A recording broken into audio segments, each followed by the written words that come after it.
Welcome to week 15. This is our last practice session where you're going to be learning something new. So this is still part of the curriculum. And this week is just designed to be very gentle, very nurturing, and replenishing for you. And it's a style of yoga that is actually called restorative yoga. So you actually get in the name to restore and to bring back that energy that you may feel depleted of for various reasons. So if you have adrenal fatigue syndrome, if you've just been constantly go, go, go and stressed and, just the nature of this year is so crazy and we need that downtime to be able to kind of restore all of our reserves of energy and get back in touch to, the more natural and slower side of life. So this restorative yoga, it's a little bit different. It's actually going to be completely different from the way that we practice. There's not going to be any sun salutations. There's not going to be any warming up process. So make sure that you have any layers or anything to keep you warm. But then this is also different because in our traditional classes that we've been doing, we've been working to feel the stretch. We've been working to feel sensation, some strengthening aspects of the body, and to be in that aspect of the pose. We would be feeling something while we're in it. And these restorative postures, we're going to be holding them for a good 10 minutes. Okay, so a pretty decent length of time. And with that, you don't want to be feeling a stretch. You don't want to be feeling sensation other than just your body finally relaxing and releasing. And this can be a very challenging practice. I know when I first started practicing yoga, I needed a good workout. And that workout finally made me, find that opportunity to say like, okay, I could just relax and unwind. Because I'm actually a rather uptight person in general. And I just needed that, I needed to work myself out, and then finally I could release and just melt into the practice. And this was a really challenging practice for me because you're not doing much, and it gives you the opportunity to have your mind just go places. So if you have a difficult time in corpse pose, for lengthy periods of time, this can be a little bit more of that challenging practice for you. So just do the best that you can with this. This might be just a shorter practice for you if you're like, okay, I got a couple poses that I could get into, but the full hour practice might be a little too much for you, and I understand that. We are going to be doing these postures with the intention of not feeling anything in our bodies and just giving ourselves that opportunity to kind of rest. So with that being said, we tend to use different props. Okay, so a prop would be your blocks, straps, bolsters, blanket, a wall. All of these are, things that we're going to be using to help us find that place where we're not stretching. Okay, so when we're not stretching, we're just feeling that our body can completely relax into it. I have a few of my own bolsters, and I don't know if you guys can see what these look like. They look like big body pillows. I actually do use one for sleeping. That's why it's all flat. But it's, a good, 3 feet long or 2.5 feet long. And it's just like a big, thick, plump, pillow. You can use a body pillow if you have something like that that's not going to squish down too much, because you want to have something that's going to allow you to have support on both sides. And that's the thing. These props are going to provide you the support that you need so that you don't have to do any work. Okay. If you do happen to have a towel, that would be a lot more essential as well.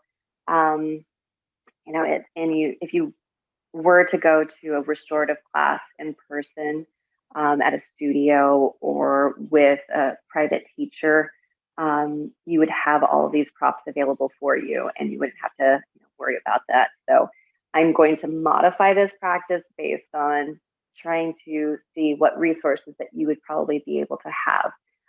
If you don't have anything like this, like a big pillow or like a couple pillows, okay, if you don't have those really squishy down pillows, you've got something with a little bit more structure to it, something really thick, that will be helpful. And then even blankets can be helpful too. So you would actually fold up the blanket several times.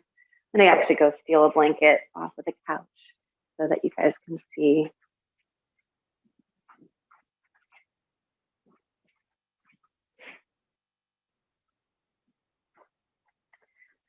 So you'd fold up the blanket and have it more rectangular.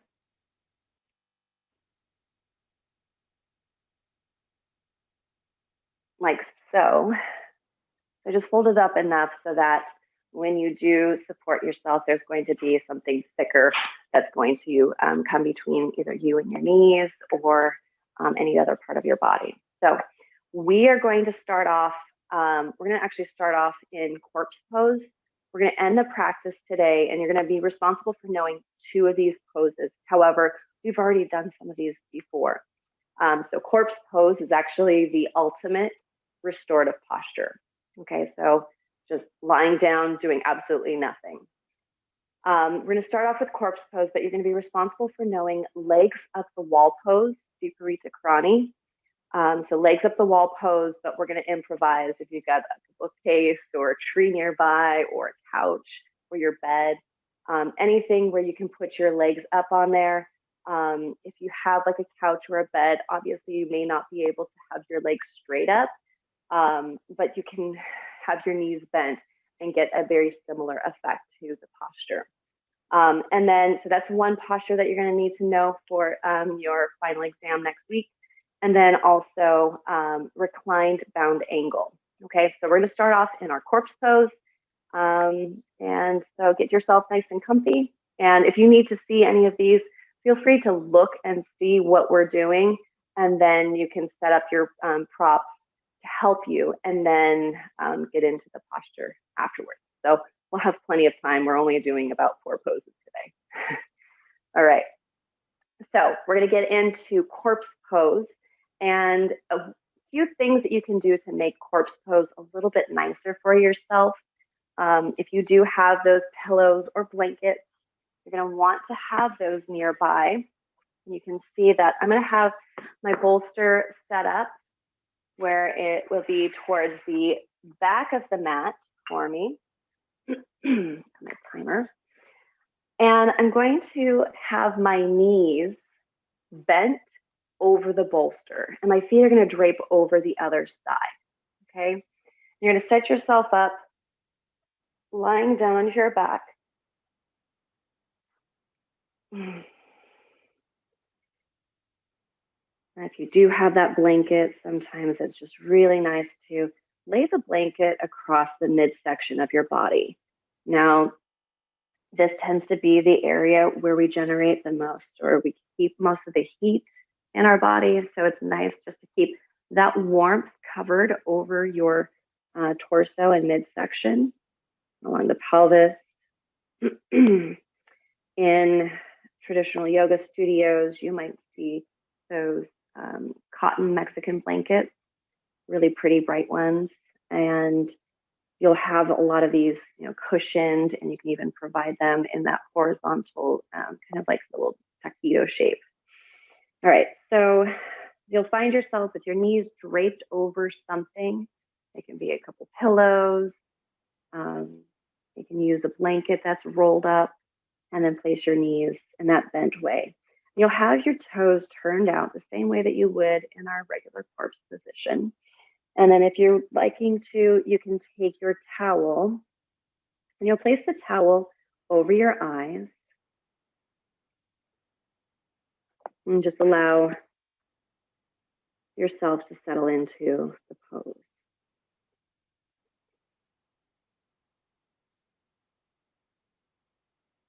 So take your time if you're still working into setting yourself up.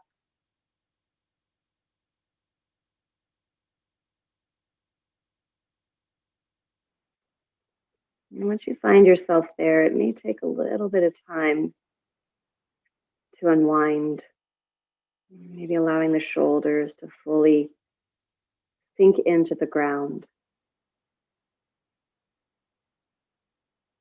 and giving all the weight of your head to be supported by the mat.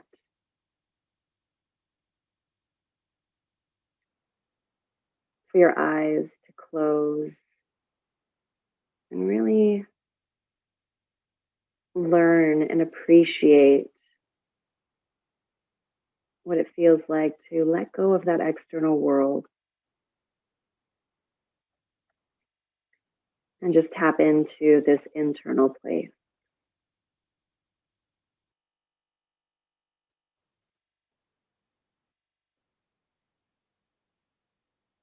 And when you feel that the hips are heavy and settled into the ground,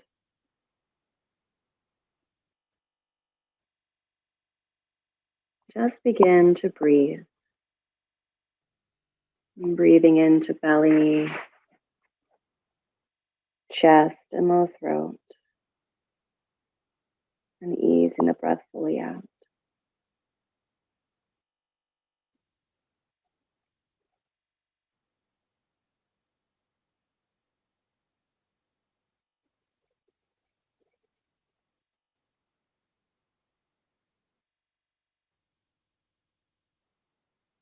And keeping the jaw soft and relaxed.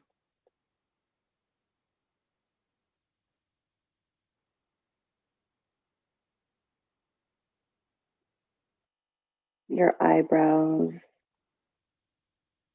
feeling like they're spreading apart.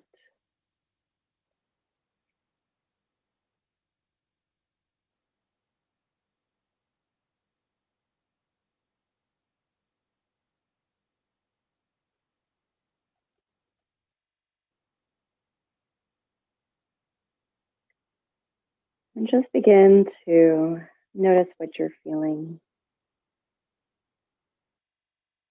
Notice what you're feeling in a physical sense.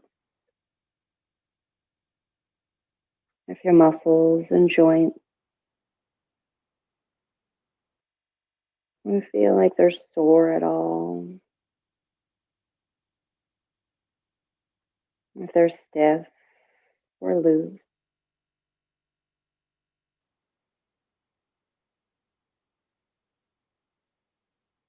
Maybe there's a temperature to the different body parts.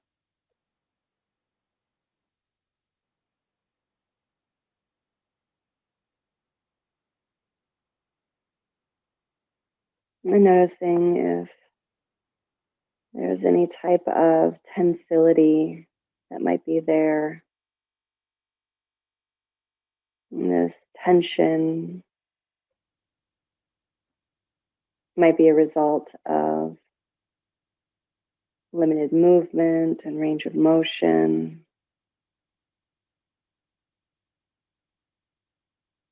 Maybe this tension is more stress related or even overuse.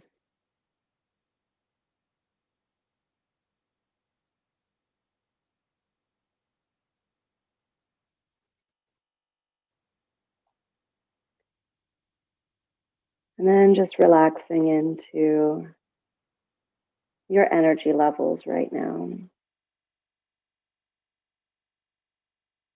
Noticing your energy, if you feel excitable or awakened, alert. Maybe you feel relaxed already, or maybe you feel rather tired and worn, depleted.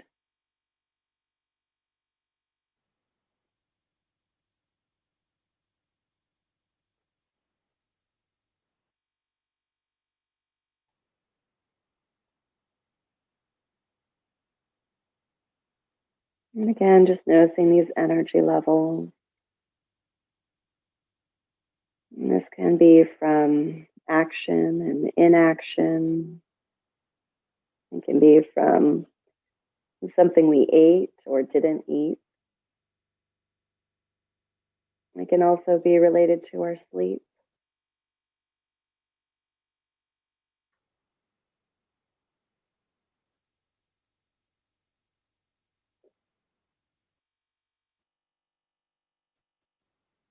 And just breathing into belly, chest, and throat, and easing it all the way out.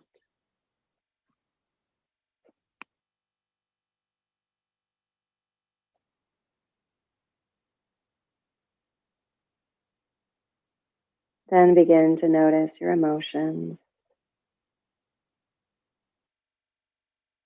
And perhaps you're even noticing these other levels of feelings. We have feelings that are kind of considered lower level thoughts of what they describe as the manas, or the mind, which is the mind stuff that is not necessarily related to analyzing or critical thinking, but more so understanding food, hunger, thirst, and things of that nature. So, what is it that you're feeling right now, emotionally, or in those lower levels of thinking, recognizing?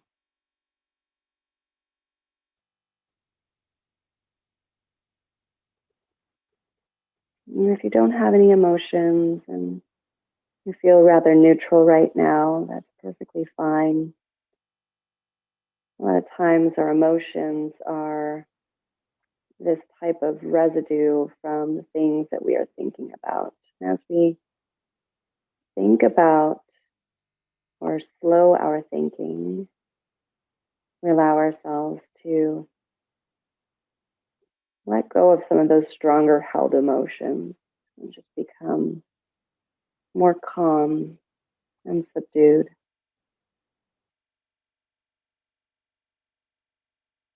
This is why if we are feeling overwhelmed, rather extremely emotional, that it tends to help just to take a few deep breaths and just pause so we can collect ourselves and further process our emotions in a healthier way. And that's not to say that emotions are bad. In fact, they are very good and essential for our being.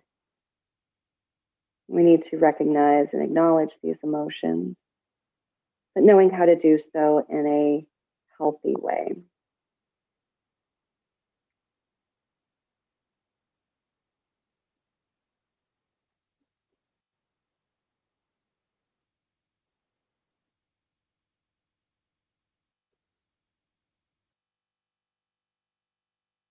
And then taking another deep breath into belly, let it rise up into chest and catch lightly in your low throat.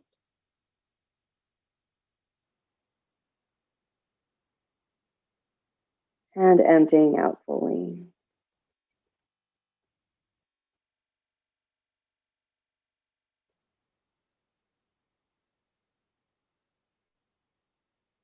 And then just noticing your thoughts.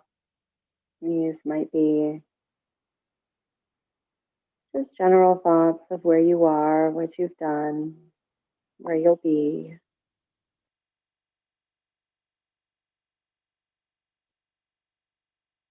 Maybe you're feeling a little self-conscious about what you're doing right now. You're apprehensive as this may be a different experience for you. And again, that is perfectly fine.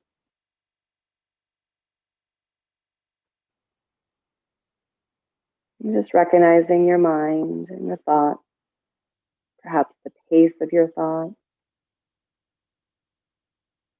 if If they feel rather scattered and all over the place, if they feel rather cyclical, like a hamster on a wheel, constantly churning and churning over the same situation. Maybe these are thoughts that you've had before.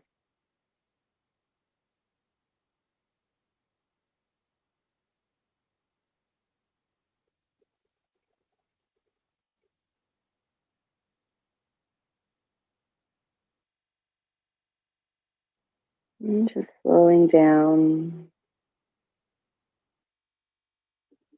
and seeing if you can slow down.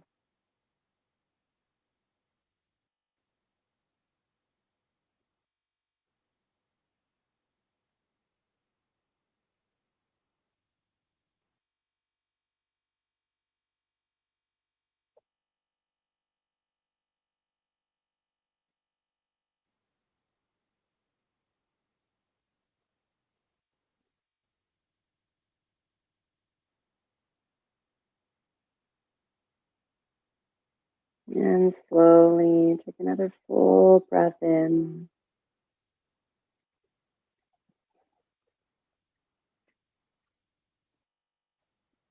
And deep breath out.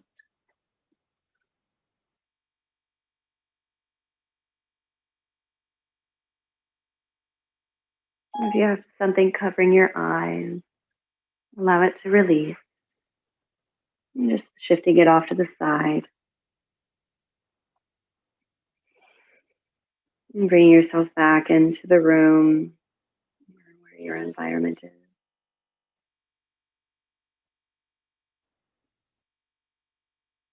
And we're going to slowly roll over onto one side so you can see what the next position is going to look like. If you happen to have a few towel or one blanket, we're going to roll it up rather long ways, really long and skinny.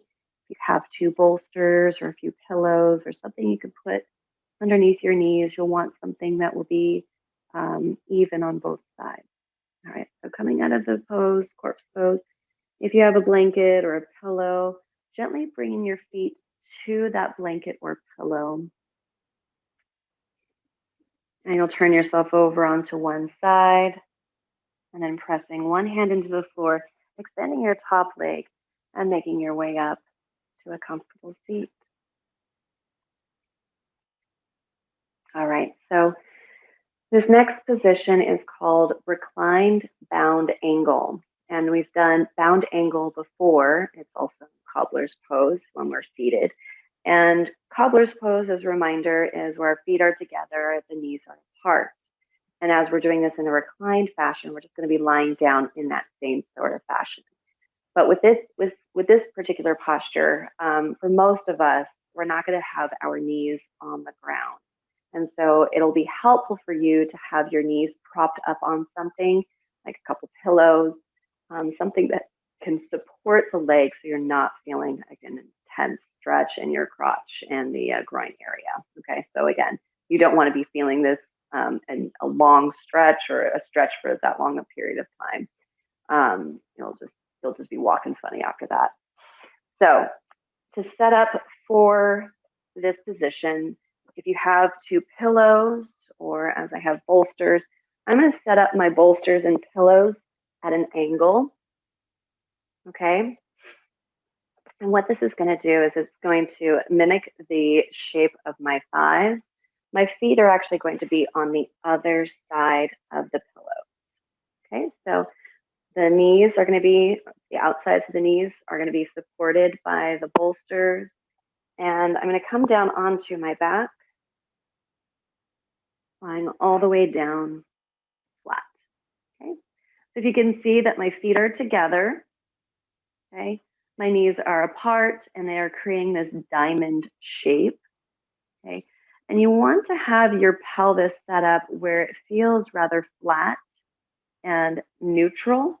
Okay, so I like to think of this as, sometimes if we're in this position, if we get this anterior tilt and we have this really high arch, you might need to kind of get that tilt where it can feel flat and relaxed. Okay? So go ahead and set yourself up.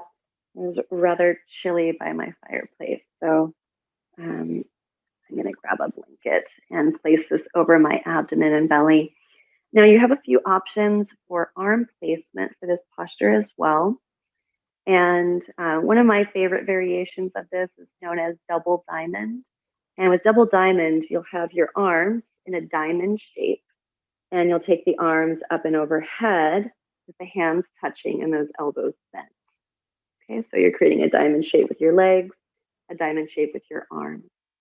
Okay, if that's not comfortable for you and it feels like your arms are going to go just fall asleep, then you may want to bring your arms down by your sides as we do in our corpse pose. You can even bring your arms out into this cactus shape, okay, so or field goal pose. So you'll have your elbows bent at 90-degree angles with the fingertips reaching in the opposite direction. Okay, so you've got a few variations that you can work with right here.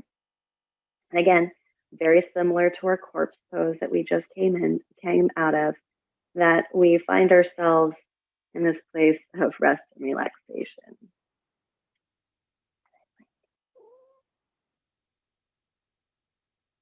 Good. So making your way into that shape, closing your eyes again. You may use the towel once again to cover up your eyes.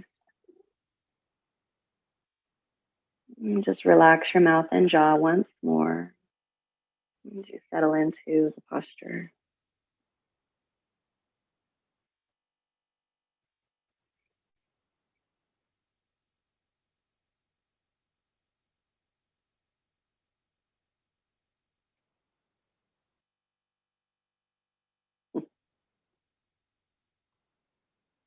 And just relaxing the mouth and jaw.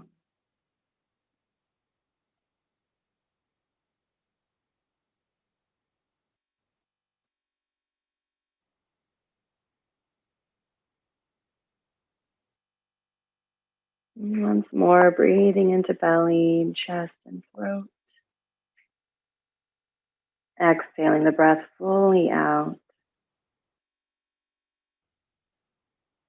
So by now you may feel that the body is starting to relax and ease into this type of practice. Things are slowing down. And we become more comfortable with this idea. And this is one of my favorite things about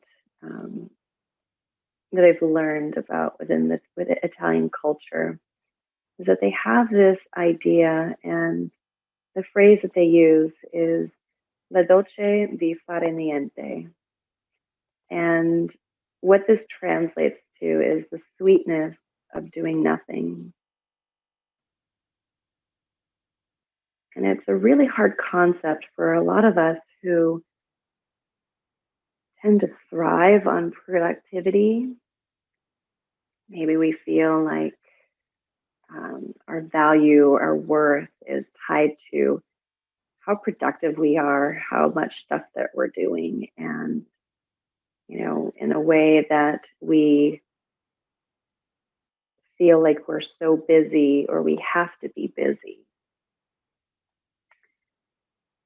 And there's this beauty that is underlying that opportunity to do nothing, to not have to be doing anything, to just be. And there's, this idea that we are human beings and not human doings. That we too can take some time on our day just to do nothing.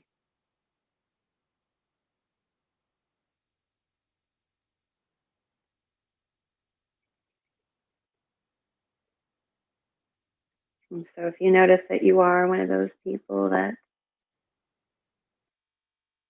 needs to give yourself permission to just do nothing, give yourself that opportunity right now to settle in, to let go of that laundry list of things that you have to do. That list will still be there after we're done. And that possibly you come out of this experience a new perspective. You come out of this experience with a deeper appreciation for what it is that you're doing, instead of rushing towards the end, the goal, the result, the completion. You get to truly value and appreciate the journey, the experience.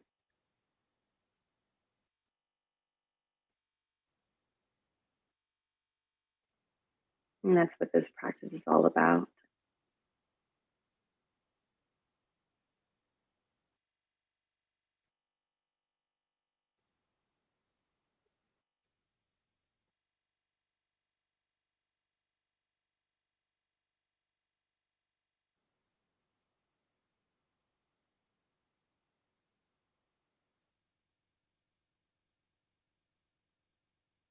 And so this posture, reclined bound angle, has quite a few benefits, especially if you tend to have um, anything that's related to the pelvic region. So this might relate a little bit more towards the ladies of the class. And if you are experiencing any of that discomfort from your menstrual flow, this tends to be a really nice position to help with the bloating and the tension and the cramping, and just create some space for the abdomen and the pelvis.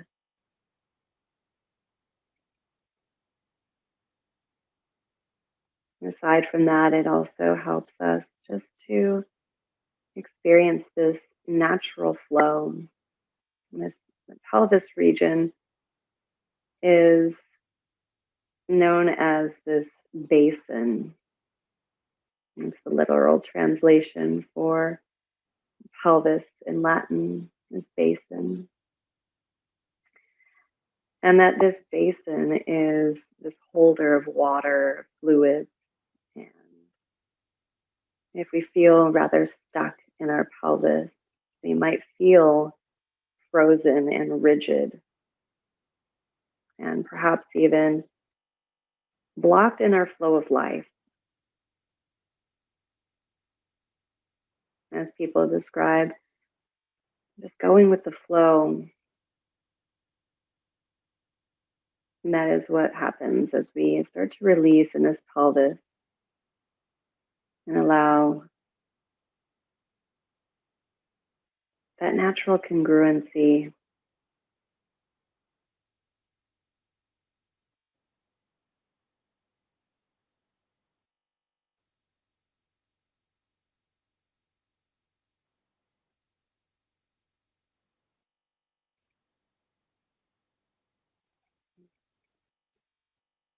And just continuing those deep breaths. We'll be here for a few more minutes. And just enjoy the silence and the peace.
And very slowly return back to yourself.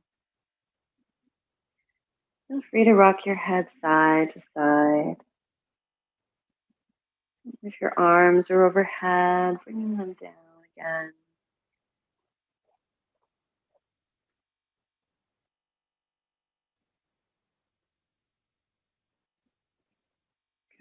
And just returning back to stillness. To help yourself out of the position, you'll use your hands to encourage a little bit of that lift. And sometimes it helps to bring your feet in a little bit closer, especially if they're a little bit further out. You'll be able to get a better grip along the outsides of your upper thighs. And you'll gently lift your knees up towards each other. Again, you'll have your feet on some type of a cushion or a bolster or pillow if it's long enough. You just take a moment here with the knees upright. And then we're going to turn over to one side. And I've got my guest presenter, Frank Sinatra, that's curled up next to me. So I don't want to sit down. You turn over onto one side. And you start to make your way all the way up to a comfortable seat.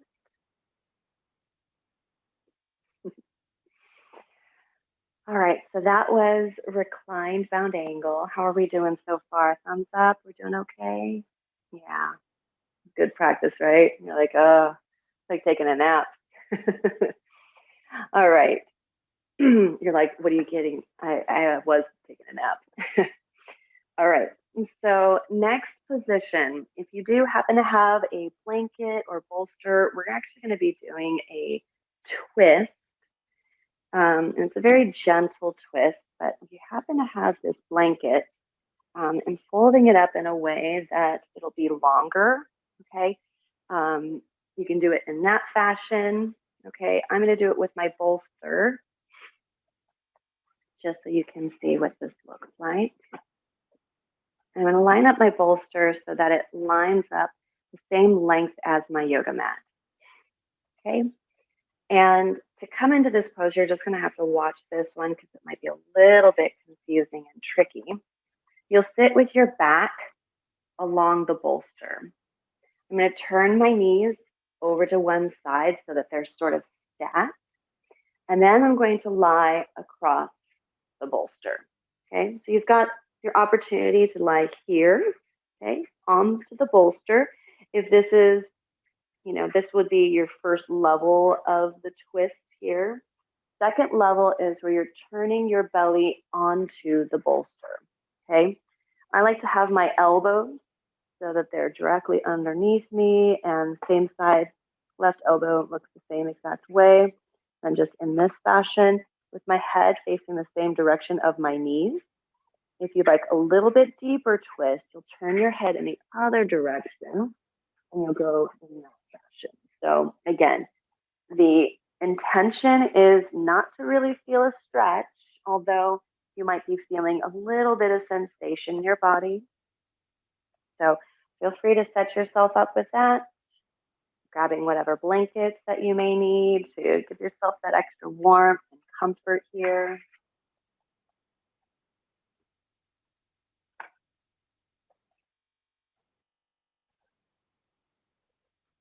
And just giving yourself that nice cushion.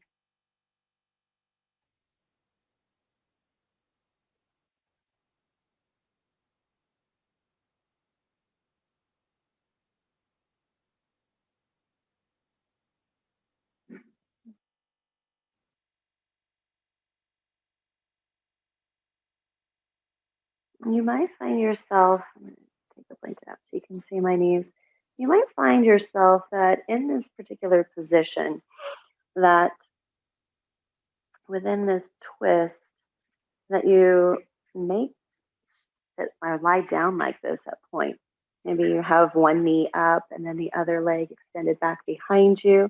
You kind of turned a lot across the bed.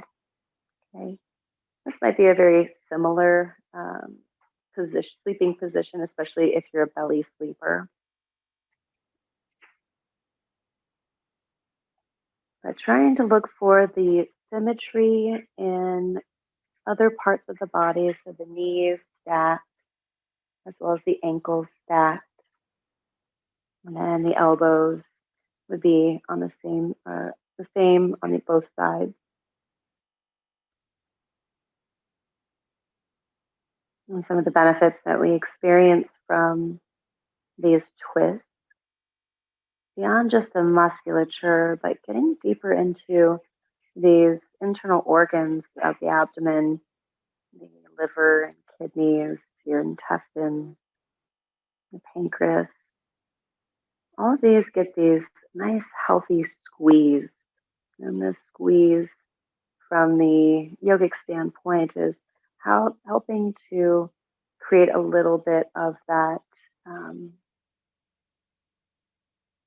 forcing some circulation, blood flowing through. And as we get that squeeze, we get this squeeze and soak effect. And when we come out of the position gently, whether it's through our breath, we inhale, you start to feel how the lungs expand, that breath flows right into those organs. And we also get that soak effect so that they get to be saturated with that oxygenated blood.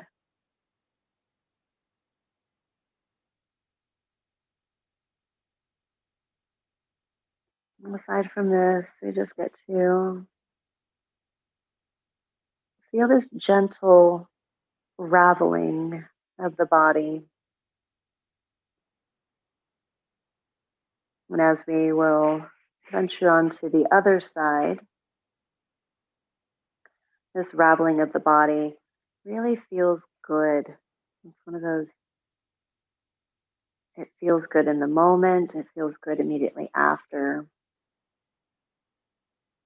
It does great wonders for our spine as well.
And slowly, if your head is turned in the opposite direction of your knee, you're going to turn your head in the same direction. Slide the hands underneath your shoulders so they're a little bit closer to your chest. Slide back, and you're going to push into your hands and gently lift yourself up. All right, so to switch sides, you'll turn to face away from the bolster. You see my knees. And you'll just basically switch over to the other side, okay? So the knees will be stacked, go in the opposite direction from where they were before. You'll lie your back across the bolster. So you've got this first option where you're just more of a side lying position where your hips are not actually on the bolster or blanket, okay? But you have your whole torso in this position. You have your next option where you're facing down with your belly rotated towards the bolster. You'll have your other cheek on your knees, your face facing the same direction as your knees. Or you can turn your head in the other direction, giving yourself the full twist.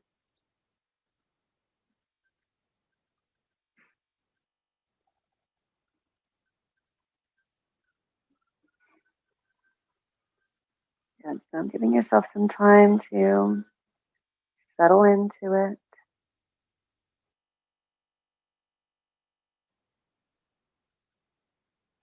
And then just playing with your breath.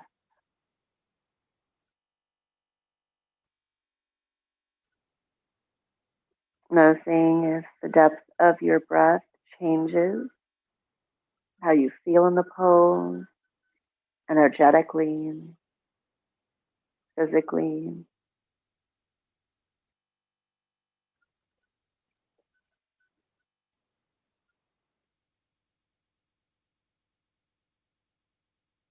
And this breath, this prana, this life force that runs throughout all of our cells, all of our body,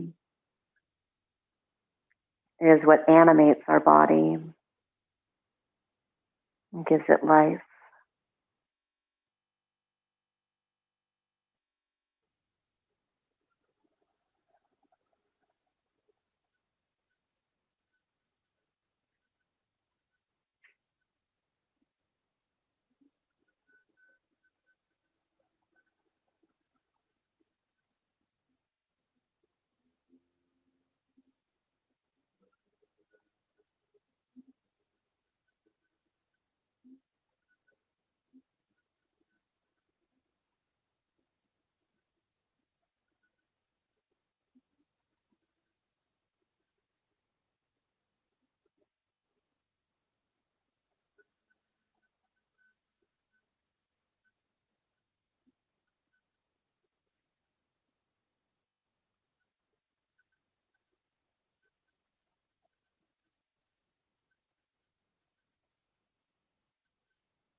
And just continuing to check in with yourself and noticing if you might be holding on to any tension, maybe resisting in any area. These might just be subconscious things that we have to remind ourselves to ease into where we are. Once you feel safe,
and very slowly, if your head is turned in the opposite direction of your knees, rotate it towards the same direction of your knees.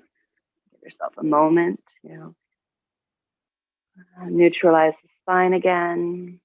And then the hands along the sides of the body. You press your hands into the floor and gently make your way up. You'll turn and face the back end or the short end of your mat. All right. So we have only about 10 minutes or so left, and we've got our final posture. This one is legs up the wall pose and is known as viparita karani. And this one, oh, this is just an amazing posture. There's a few things about this pose though. You don't have to get your bottom all the way up to the corner of, or the baseboards of wherever you're working. So if you're going up along the wall, you don't have to get your bottom all the way up there. Remember, you don't want to be feeling much of a stretch here. So if your hamstrings are pretty tight, especially in that 90-degree angle, you want to have some space away from the wall so that you're maybe about a foot away from the wall, and you might have your legs more at a diagonal. Okay, so maybe about 75-degree angle, okay, as opposed to the full 90 degrees. All right, so if you are putting your legs up along something that is very long or tall,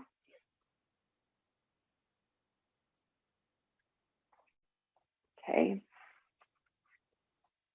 you'll start off very similar to our twist. You'll have your bottom along the wall, and you'll lie down onto your side like so, and then you'll roll onto your back, okay? And that will get you, take your bottom rather close to the wall, okay? Again, you don't want to get it all the way close, although you can do that, especially if you do have that hamstring flexibility. I'm going to bring my feet along the edges of the bookcase, and so that means that my legs are going to be a little bit wider. This is a variation of the posture, but traditionally we'll have the legs where they are together, okay? So if you do happen to have a couch, okay, or a bed, depending on how tall that is, this is how you come out of the pose. If you have a couch or a bed, okay, going towards the back side of that,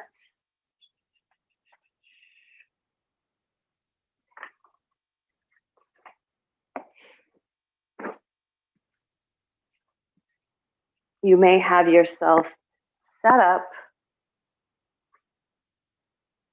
where your legs are kind of draped over the side of the couch or the bed, or even perhaps onto the cushion. Okay, so figuring out your scenario and what works best for you.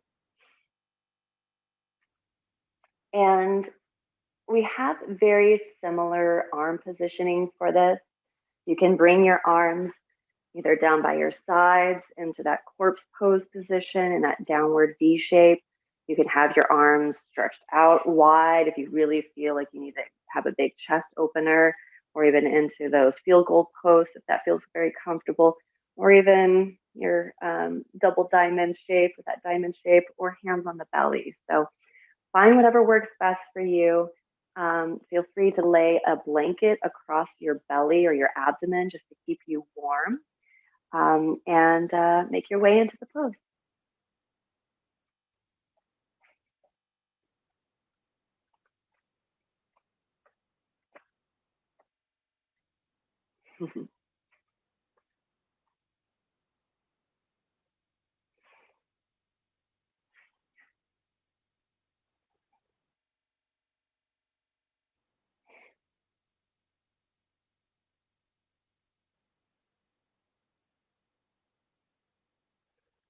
So as you start to settle into your legs up the wall pose, and see if you can relax your feet in a way where the toes don't feel like they're gripping. You'll want to have your feet not necessarily turned out wide as much. So you may need to like separate the feet a little bit, and then just position the heels of the toes and the feet feel like they're a little bit more parallel. I've experienced in classes before where you actually will drape the blanket over your feet And it kind of gives your feet some nice warmth and structure there. And what's nice about these poses is that there's structure in the props, the wall, the floor, the bolster, the blocks, the straps, and all of that structure helps you to unwind. So giving yourself that opportunity. Again, you can lay the towel across your eyes as well. And just taking these last moments just to breathe and settle in.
If as you are experiencing this pose and you notice that the feet tend to get little pins and needles or they fall asleep, feel free to bend your knees and slide your feet down, especially if that feels rather uncomfortable. And then you can just extend your legs back up again when they feel that they can sustain it a little bit longer. So only if that happens. If you feel like it's manageable, then you can work through that. It shouldn't feel that you should just force through it, but if it just feels like a little bit, then um, don't worry about it.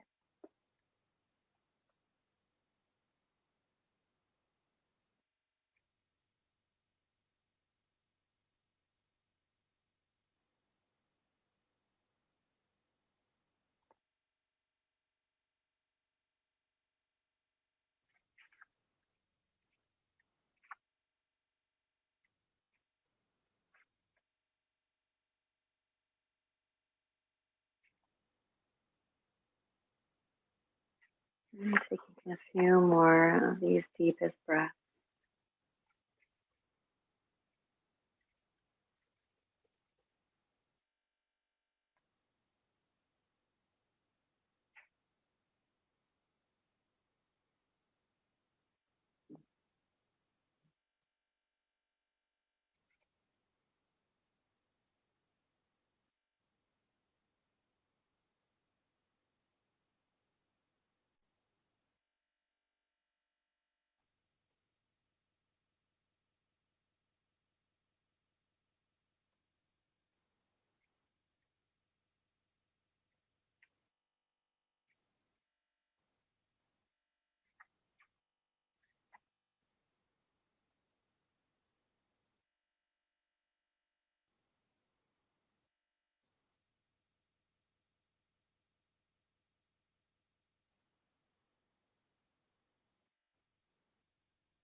The reading for today is titled Candles and Cocoon. Dreams are candles to help us through the dark. Once used, they have to melt. Very often we define ourselves by what we want or dream of. I want to be an actor, or a musician, or president, or a grandmother. I dream of being famous, of going down in history, of being a hero or a heroine. Yet when our lives shape us differently, we often think that we have failed, that we are settling for less, because we weren't good enough to become or have what we wanted. And certainly as we experience our limitations, this sometimes feels true. Yet through our limitations, we evolve rather than fail. The way the caterpillar becomes a chrysalis, the way the caterpillar becomes a chrysalis becomes a butterfly. And the succession of life's trials is precisely the unfolding we need to find our bliss and rightful place in the order of things. The truth is that what we want or dream of doesn't always last. It tends to serve its purpose in the development and then fades away, losing its relevance. And we can do enormous damage to ourselves by insisting on carrying that which has died. As a teenager, I wanted very badly to be a professional basketball player. My gifts were enough to hide my limitations for a while, and I played in high school and in college. But when I stopped playing my sophomore year in college, I discovered my calling as a poet. This carried me for almost 18 years until cancer had opened me to the uncovered life of spirit. I did not fail at being a basketball player, nor did poetry fail me. More accurately, my inwardness evolved with enough life experience so that moving bodily in the air evolved into the poet's dance of feeling, which then evolved into the spirit's grace of being. I no more failed in my desire to be a basketball player than the cocoon fails the butterfly, though the form of the dream was painful to lose. Living up to a dream is rarely as important as entering it for all it has to reach and teach.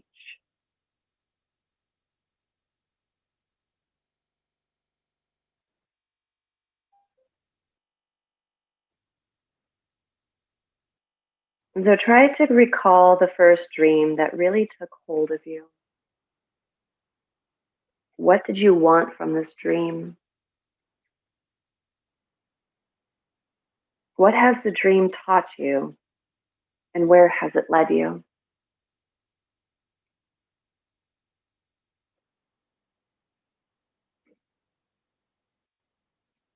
Is the essence of that dream still with you?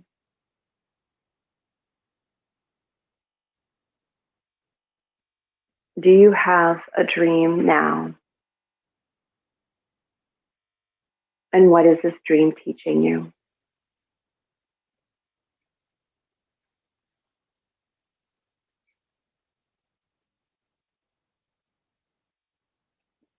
And from where you are, take a full breath in. Deep breath out.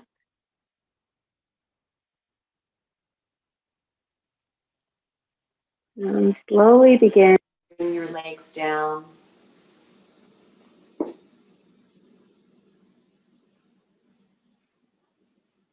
Take a moment with the legs down. And just bring those knees all the way into your chest. Feel free to rock side to side if that's comfortable with where you are. And slowly roll over onto one side. Press to make your way up to a comfortable seat.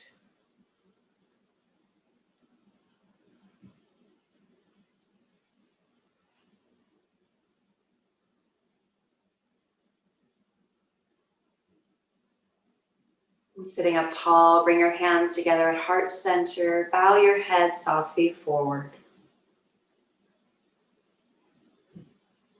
The light within me bows to the light within you. Namaste.